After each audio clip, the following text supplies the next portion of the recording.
Bonjour à tous, eh bien on se retrouve encore une fois pour un retour de déchetterie. Ça faisait un bout de temps que je n'avais pas fait, parce que j'attendais d'avoir quelque chose à vous proposer, parce que c'était un petit peu au compte-gouttes ces derniers temps.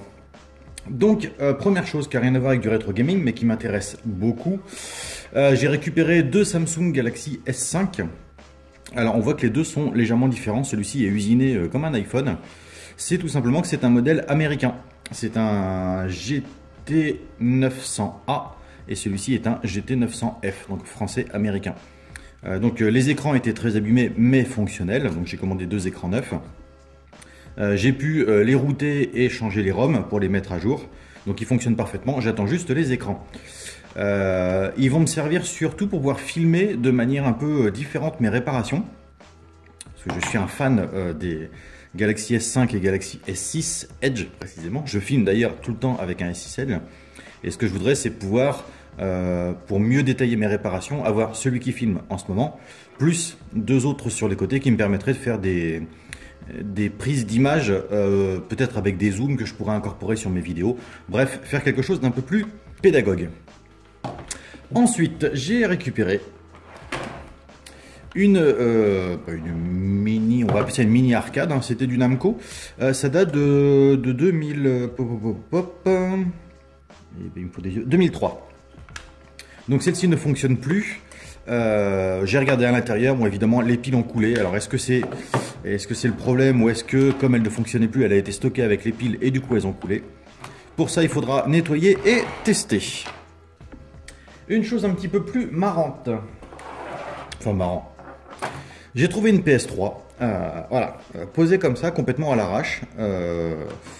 J'ai récupéré quand même la coque, bon il manque toutes les visseries, il manque plein de choses. J'ai quand même récupéré le lecteur, mais il y avait un tas de pièces en fait, et je ne sais pas si c'est le lecteur qui va dessus. On voit en plus qu'elle a été bricolée, il y a quelques fils qui pendent à ce niveau-là. Sur la coque, il y avait des trous avec des LED. Alors, je pense que c'était un essai de mode ou de tuning. Et quand elle démarre, j'ai réussi à la démarrer. Le problème, c'est qu'elle bloque. Elle a été comment dire, elle a été craquée. Mais je pense qu'elle a été craquée et ensuite elle a été mise à jour. Du coup, elle est complètement bloquée. Mais bon, j'ai cru comprendre que maintenant il existait des méthodes pour arriver à sauter tout ça. Donc on verra ça une autre fois. Ça presse pas puisque j'ai pas besoin de PS3 de ce modèle-là. Ce qui nous amène à celle-ci. Alors vous me direz, ouais, encore une PS3, en plus une FAT. Bon ben voilà, rien de génial. Et ben moi je suis fan de la FAT. Et pour ceux qui ont un œil un petit peu averti, vous avez déjà compris, je pense, pourquoi celle-ci a de l'importance pour moi.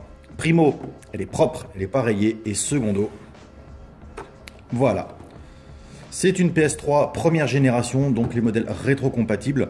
On les reconnaît parce qu'elles sont chromées et non pas grises sur les présentations qui sont là, y compris sur l'entrée du lecteur CD, et la réglette qui est en bas, qui est chromée aussi, et elle possède ses 4 ports USB.